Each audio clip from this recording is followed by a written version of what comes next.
தமிழ் நண்பர்கள் அனைவருக்கும் வணக்கம். அக்னிச்சிறகு சேனல் சார்பாக இந்த வீடியோவுக்கு உங்களை அன்புடன் வரவேற்பது நான் உங்கள் கௌசி. கார்த்திக் ரேவதி சீரியலுடைய இன்னைக்கு எபிசோடுக்கான ரிவ்யூ என்ன அப்படின்றத பார்க்கலாம். எபிசோடை பொறுத்த வரைக்கும் ரேவதிக்கு சர்ப்ரைஸ் கொடுக்குறேன்னு சொல்லிட்டு ரேவதியோடைய ஃப்ரெண்ட்ஸ் எல்லாருமே இங்கே ஏற்காடு வந்திருக்காங்க. வந்த இடத்துல திவ்யாவுடைய ஹஸ்பண்ட் பார்த்தீங்கன்னா கிட்டார் ப்ளே பண்ணிகிட்டு இருக்காங்க. எல்லாரும் அதை ரசித்து கேட்டுட்டு இருக்காங்க. இன்னொரு பக்கம் கார்த்தி அங்கே வேலை பார்க்குற வெயிட்டரை கூப்பிட்டு கூல்ட்ரிங்க்ஸ் கிடைக்குமா அப்படின்னு சொல்லி கேட்க, சரிங்க சார் கொண்டு வரேன் அப்படின்னு சொல்லிட்டு வெயிட்டரும் அங்கேருந்து போக, இதை பார்த்த மாயா ஐடியா கிடச்சிருச்சு அப்படின்னு சொல்லி வெயிட்டர் கொண்டு வந்த அந்த கூல்ட்ரிங்க்ஸை கீழே ஊற்றிட்டு அதற்கு பதிலாக ஆல்கஹாலை மிக்ஸ் பண்ணி வைக்கிறாங்க.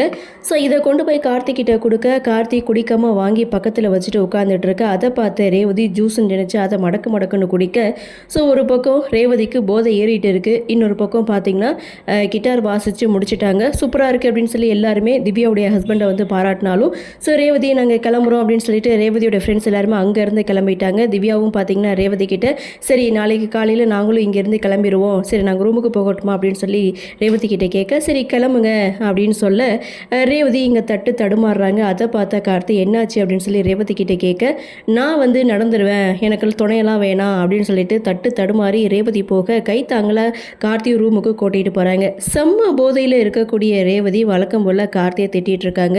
என் வாழ்க்கையே போச்சு, என் வாழ்க்கையை எப்படியோ வாழணும்னு நினச்சேன், ஆனால் நீ என் கழுத்தில் தாலி கட்டதுனால எல்லாமே தலைகீழாக மாறி போச்சு, இனிமே காலம் பூரா உன்னோட அடிமையாக தான் நான் கிடக்கணுமா அப்படின்னு சொல்லி வழக்கமுள்ள ரேவதி ஒரு பக்கம் கார்த்தியை திட்ட, அந்த இடத்துல ரேவதியும் வாமிட் பண்ணுறாங்க. ஸோ கார்த்தி நான் ஹெல்ப் பண்ணுறேன் அப்படின்னு சொன்னாலும் என்னை தொடாத அப்படின்னு சொல்லிட்டு ரெஸ்ட் ரூம் போயிட்டு வாமிட் பண்ணிவிட்டு வந்து படுத்துடுறாங்க.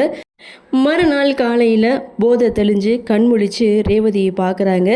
நைட்டு என்ன சாப்பிட்டனோ ஒன்றுமே புரியலையே, என்ன நடந்துச்சுன்னு தெரியலேன்னு சொல்லிட்டு அப்போ தான் ட்ரெஸ்ஸை பார்க்குறாங்க. ட்ரெஸ்ஸு மாற்றிருக்கு. அவங்க சாரியில் தான் படுத்துருப்பாங்க. காலையில் எழுந்து பார்த்தா சுடியில் உட்காந்துட்டு இருக்காங்க. என்னடா அது ட்ரெஸ்ஸு மாற்றிருக்கு, யார் மாற்றிருப்பா அப்படின்னு சொல்லி திரும்பி பார்த்தா சோபாவில் கார்த்தி படுத்திருக்காரு. ஸோ இவன் தான் மாற்றிருப்பான் அப்படின்னு சொல்லிட்டு ரேவதி கார்த்தியை திட்டுன்னு திட்டி எடுக்கிறாங்க. இதுதான் சான்ஸ்ன்னு சொல்லி நீ உன் வேலையை காட்டிட்டல்ல அப்படின்னு சொல்ல, கார்த்திக்கு ஒன்றுமே புரியலை. சரி நான் சொன்னால் உனக்கு புரியாது, நானே என் வாயால் அதை சொல்கிறேன் அப்படின்னு சொல்லி நைட்டு நான் படுக்கும்போது சேலையில் படுத்தேன், இப்போ எழுந்து பார்த்தா சுடியில் மாறி இருக்கேன், என்ன நடந்துச்சுன்னு எனக்கு தெரியல, நீ தானே எனக்கு ட்ரெஸ்ஸை மாற்றி விட்டது, சான்ஸ் கிடச்சதுன்னு நீ பண்ணிட்டல அப்படின்னு சொல்லிட்டு ரேவதி கார்த்தியை சந்தேகப்பட்டு திட்ட, வெளியில் யாரோ காலிங் பெல் அடிக்கிற சத்தம். சரி இரு நான் போய் பார்த்துட்டு வரேன்னு கார்த்தி போய் கதவை திறக்க அங்கே ஒரு அம்மா வராங்க கையில் காஃபியோட.